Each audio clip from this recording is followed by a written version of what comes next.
আসসালামু আলাইকুম। যে দৃশ্যটা দেখছেন সেটা হচ্ছে আজকের দিনে যুক্তরাজ্যের দৃশ্য। আমরা দুইটা পার্টির অবস্থান দেখছি। একটা পার্টি হচ্ছে বাংলাদেশ আওয়ামী লীগ এবং তাদের যারা সমমনা অনুসারী আছেন তারা, অপরদিকে ডক্টর মোহাম্মদ ইউনূসকে স্বাগত জানিয়ে আনন্দ মিছিল করা আরেক গ্রুপ। দুই গ্রুপই সেখানে পাল্টাপাল্টি বক্তব্য দিচ্ছেন। আর হোটেলে অবস্থান করছেন জনাব আমাদের ডক্টর মোহাম্মদ ইউনূস।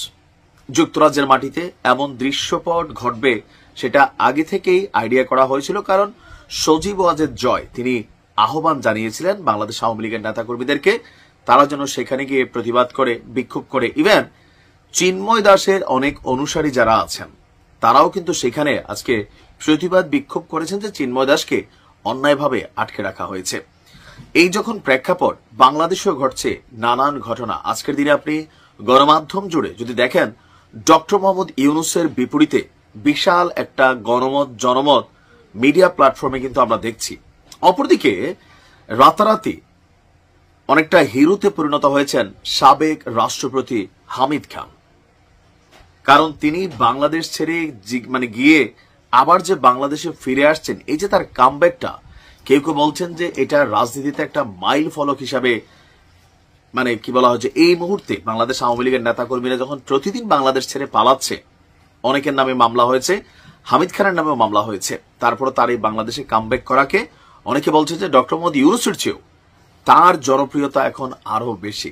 আসলে কি ঘটছে? একদিকে সাংবাদিক ইলিয়াস তিনি ডক্টর মোহাম্মদ ইউনূসের বিরুদ্ধে শক্ত অবস্থান নিয়েছেন। অনলাইন অ্যাক্টিভিস্ট ডক্টর তাজ হাশমি কড়া ভাষায় ছাত্রদের সমালোচনা করছেন, ডক্টর মোহাম্মদ ইউনূসেরও সমালোচনা করছেন।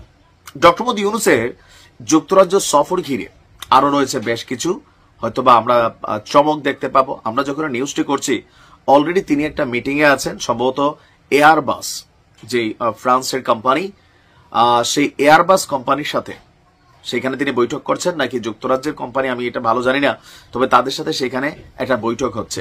আসলে কি ঘটতে যাচ্ছে এই দৃশ্যপট যখন আমরা দেখছি তখন মনে পড়ে যাচ্ছে যে যখন এর আগে শেখ হাসিনা তিনি ইউরোপ আমেরিকার কোন দেশে সফর করতেন তখন সেখানে একইভাবে বিএনপি এবং জামাত ইসলামের নেতাকর্মীরা যৌথভাবে শেখ হাসিনার বিরুদ্ধে সেখানে স্লোগান তুলতেন, বিপরীত দিকে আওয়ামী লীগের নেতাকর্মীরা আবার তাকে স্বাগত জানানোর জন্য সেখানে অবস্থান নিতেন।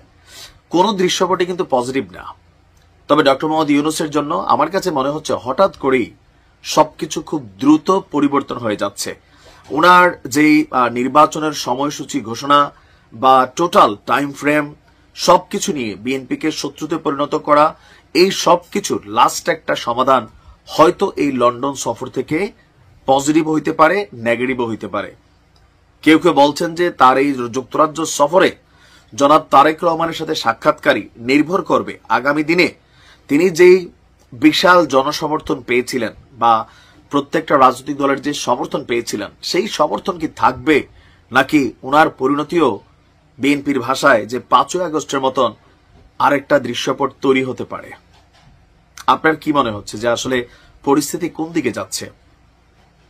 নির্বাচনকে কেন্দ্র করে এপ্রিলের যে টাইম ফ্রেম, শুধুমাত্র এনসিপি ছাড়া জামাত ইসলামও কিন্তু আস্তে আস্তে সুর বদলাচ্ছে। যদিও বিএনপির অভিযোগ এনসিপি জামাত ইসলাম এই দুইটা দলকে খুশি করতে ডক্টর মোহাম্মদ ইউনূস তিনি এপ্রিলে নির্বাচন ঘোষণা করেছেন। আবার এপ্রিলে নির্বাচন হবে কিনা এটার পক্ষে 101টা কঠিন যুক্তি দেখিয়েছে বিএনপি, যেটা কোনোভাবেই সম্ভব না।